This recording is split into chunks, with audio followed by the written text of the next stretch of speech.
नमस्कार। TGT PGT Hindi विषय के विद्वान शिक्षकगण का संस्कृत प्रभा यूट्यूब चैनल पर स्वागत है।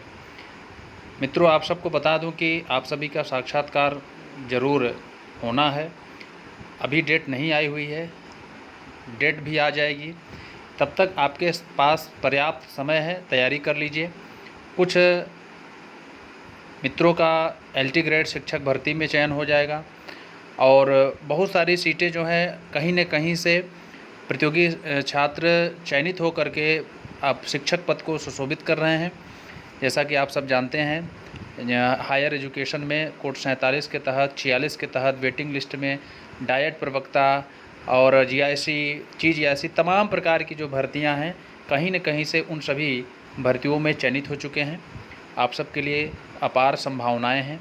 मैं उनके लिए विशेष रूप से मैं अपनी तरफ से आग्रह करना चाहूँगा कि अगर किसी को लगता है कि मेरा नंबर कम है, नहीं होगा या होगा, इस प्रकार का जो विचार आपके मस्तिष्क में चल रहा है, तो मैं आप सबसे आग्रह यह कर रहा हूँ कि आप इन सभी विचारधाराओं को निकाल करके आप केवल सकारात्मक रहें और इस बात को न सुने न सुनाएं किसी को कि मेरा होगा कि नहीं होगा।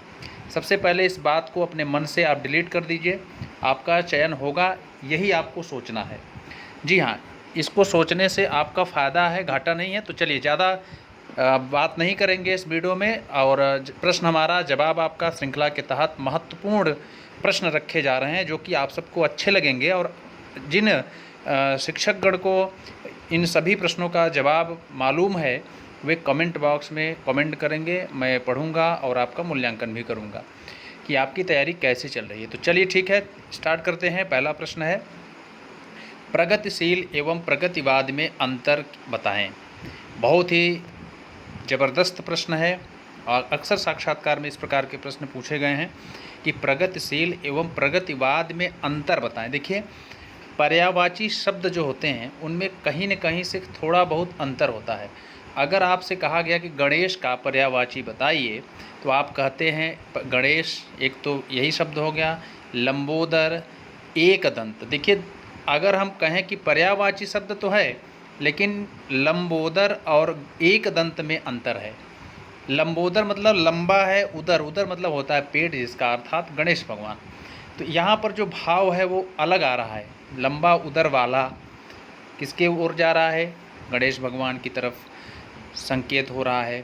उसी तरह एक दंत, यहाँ अर्थ में भिन्नता है लेकिन शब्द हैं पर्यायवाची, एक दूसरे के समानार्थी हो गए। ठीक है, तो प्रगतिशील एवं प्रगतिवाद में अंतर बताइए, ऐसा बहुत ही बार ज़बरदस्त प्रश्न पूछा गया है। और इसी पर प्रश्न और बन सकता है, प्रगतिशील और प्रगतिवाद की विचारधाराएं क्या हैं, विशेषताएं क्या है, प्रगतिवाद के कवियों का नाम बताएं। तमाम प्रकार की चीज़ें हैं, आपसे पूछे जा सकते हैं। तो प्रगतिवाद में और प्रगतिशील में अंतर बताएं। अब प्रगतिवाद के प्रमुख कवियों का नाम बताइए, प्रगतिवाद की मुख्य विशेषता बताइए। चलिए, दूसरा प्रश्न है आपके स्क्रीन पर। अगर आप सबको वीडियो अच्छा लगे, पसंद आए, तो एक बार लाइक बटन दबाकर अपना स्नेह और प्रेम जरूर प्रकट करें चैनल के प्रति और वीडियो के प्रति। यह आप सभी का चैनल है, किसी व्यक्ति विशेष का चैनल नहीं है। यह सभी शिक्षकगण का एक मंच है। इस मंच में आप सब ज़्यादा से ज़्यादा लोगों को जोड़िए और जुड़ें, ज़्यादा लोगों तक शेयर करें, सबकी मदद करें।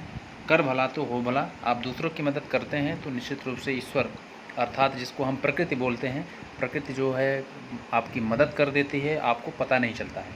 मदद करने में बहुत ही आनंद है। आप कोशिश करें, एक बार ऐसा कार्य जब करेंगे, शिक्षकगण, शिक्षक जो होते हैं विद्वान होते हैं, उनको सभी देश की, समाज की जो भी घटनाएं हैं, जो वस्तुएं हैं, अच्छी तरीके से ज्ञान होता है और समाज को किस प्रकार से लेकर के चलना है, सबको अच्छी तरीके से भली भांति इस विषय पर ज्ञान है। ज़्यादा आप सभी को ज़्यादा समझाने की कोई आवश्यकता नहीं है। दूसरा प्रश्न है, अज्ञेय ने प्रयोगवाद की क्या परिभाषा दिया है। बहुत ही ज़बरदस्त प्रश्न है। और आपसे एक प्रश्न मैं और पूछ रहा हूँ, बताइएगा आप लोग। तार सप्तक किसके संपादन में निकला है? और 4 सप्तक हैं, चारों सप्तक के कवियों का नाम बताइए और चारों सप्तकों का समय बताइए। प्रयोगवाद की विशेषताएं भी बताइए। अज्ञेय ने प्रयोगवाद की क्या परिभाषा दिया है, ध्यान दीजिएगा। और प्रयोगवाद की विशेषताएं क्या हैं, ये आपके लिए नया प्रश्न है, ज़रूर बताइएगा, क्योंकि जब भी एक इंटरव्यू का आपको दृश्य बता दें कि 4 से 5 बोर्ड गठित होते हैं। जब आप जाते हैं समस्त डॉक्यूमेंट्स वेरिफिकेशन होता है, उसके बाद आपको एक पर्चा मिलता है, आपको संबंधित बोर्ड में जाना होता है। तो आप जाइए, तो सबसे पहले आप अनुमति लीजिए कि महोदय क्या मैं अंदर आ सकता हूँ या आ सकते हूँ। यद्यपि आपको चपरासी या कोई भी बेल बजाएगा तो आपको जाना ही जाना है, फिर भी आपको एक फॉर्मेलिटी जो है, जो बेसिक अभिवादन है वो ज़रूर करना है, प्रणाम करना है, अनुमति लेना है कि मैं बैठूं कि ना बैठूं। तो इन सभी मुद्दों पर आप अच्छी तरीके से सोच करके जाइएगा कि कैसे हमको एंट्री करना है, कैसे बात करना है। और साथ ही साथ जब भी आप इंटरव्यू दीजिए, विद्वान आपसे अगर पूछे, देखिए आप सबको अच्छा लग रहा होगा तो लाइक ज़रूर करिएगा। मैं विशेष बातें बता रहा हूँ इंटरव्यू के लिए। जो नए हैं, पुराने जो दिए हैं उनको तो कोई गम नहीं है, लेकिन थोड़ी चीज़ें, कुछ न कुछ चीज़ें बदलती रहती हैं, ध्यान से सुन लीजिए। और फिर उसके बाद आपको करना क्या है, आप बैठ कर के जब भी एक्सपर्ट आपसे पूछे कोई भी प्रश्न, तो आप जो एक्सपर्ट पूछेगा उसकी तरफ मुख करके ही आप जवाब दीजिएगा। ऐसा नहीं कि आप देखिए दूसरी तरफ, आप सदस्य को देखिए सामने बैठा हुआ है और जवाब आप सामने आपके जस्ट सदस्य बैठते हैं। एक सदस्य होता है बोर्ड में और 2 विद्वान होते हैं या 2 से ज़्यादा एक्सपर्ट हो सकते हैं, यद्यपि 2 ही होते हैं। तो आप जो सदस्य से अलावा, मान लीजिए कोई विद्वान बगल में बैठा हुआ आपसे पूछ रहा है, तो जो भी पूछे, आपके सामने बैठा हुआ जो भी विद्वान आपसे पूछे, आप अपना मुख, आई कांटेक्ट जो है उस संबंधित विद्वान से मिला करके ही आपको जवाब देना है। सीमित ज़्यादा वहाँ विद्वता दिखाने की आवश्यकता नहीं है। आप अपने आप को इतना नहीं ओवर कॉन्फिडेंस में कोई प्रश्न का जवाब न दीजिए, या बहस मत करिए कि नहीं नहीं सर ये ऐसा होता है, ये ऐसा होता है। तर्क कुतर्क नहीं करना है। आप सीधी एक लाइन में कम शब्दों में अपना उत्तर दीजिए, ताकि आपके सामने वाला जो विद्वान है वो समझ जाए कि इसके अंदर शालीनता है, गंभीरता है और विद्वान भी है। ठीक है, तो इस प्रकार की बातों को ध्यान दीजिएगा। और कोशिश करिएगा, जो मित्र पीएचडी कर रहे होंगे, अपनी अंतिम योग्यता आप बताएंगे ही। अगर अंतिम योग्यता बताते हैं तो उससे संबंधित जो भी आप कर रहे हैं, मान लो पीएचडी कर रहे हैं, तो पीएचडी में आपका टॉपिक जो होगा, जिसको हम लोग थीसिस बोलते हैं, आपका शोध टॉपिक भी अच्छी तरीके से आप उस पर तैयारी बना करके जाइएगा। उस संबंधित शोध टॉपिक पर जो भी मुख्य मुख्य चीज़ें हैं ज़रूर पढ़ लीजिएगा, क्योंकि पूछा जाता है। ठीक है, और जो एमएड कर रहे हैं, अगर वो एमएड बताते हैं तो शिक्षा जो भी आप कर रहे हैं उससे संबंधित कुछ थोड़ा बहुत नॉलेज होना चाहिए। चलिए, तो आप समझ गए होंगे। और भी बातों को दूसरे वीडियो में बात करेंगे। अगला प्रश्न है, तार सप्तक किसके संपादन में निकला? ये प्रश्न आपको बता दिया गया है। अगला प्रश्न है, नई कविता एवं कहानी शब्द का प्रयोग सर्वप्रथम किसने किया था? बहुत ही ज़बरदस्त प्रश्न है। आप सबके लिए प्रश्न हमारा जवाब आपका श्रृंखला आप सबको अच्छा लग रहा होगा। लाइक बटन दबा रहे हैं, इससे ही आप सबका स्नेह और प्रेम इस वीडियो और चैनल के प्रति दिखाई दे रहा है। और अगला प्रश्न है, हिंदी भाषा हाल ही में, बहुत ज़बरदस्त प्रश्न है। ऐसा प्रश्न कुछ लोगों को पता होगा, कुछ लोगों को हो सकता है न पता हो, लेकिन ज़रूर इस चीज़ को पता कर लीजिएगा। अभी वर्तमान में ही जो है हिंदी भाषा हाल ही में किस राज्य के शासित प्रदेश की राजकीय भाषा के रूप में स्वीकृति मिली हुई है? तो आप समझ सकते हैं 3 भाषाओं को मिला है, जिसमें हिंदी भी है, और राजकीय भाषा वहाँ की पूर्व में अंग्रेजी और उर्दू थी, अब हिंदी को भी शामिल कर लिया गया है। तो बहुत ही अच्छा प्रश्न है। और इसी से संबंधित एक प्रश्न आपको बताना है। कॉमन प्रश्न है, यद्यपि जीएस जीके का प्रश्न नहीं पूछा जा रहा है, कभी कभार मान लीजिए सदस्य पूछ ले। आपके विषय पर ही इस समय इंटरव्यू चल रहा है। ये सूचनाएं आ रही हैं, जैसे अंग्रेजी और आपके विज्ञान विषय का जो साक्षात्कार चल रहे थे, वहाँ से सूचनाएं मिल रही हैं कि सामान्य ज्ञान या जीके से कोई प्रश्न ऐसे नहीं पूछ रहे हैं। लेकिन हाँ, फिर भी अगर सामान्य जानकारी के प्रश्न पूछे जाते हैं तो आप अपने आप को तैयार करके रखिए।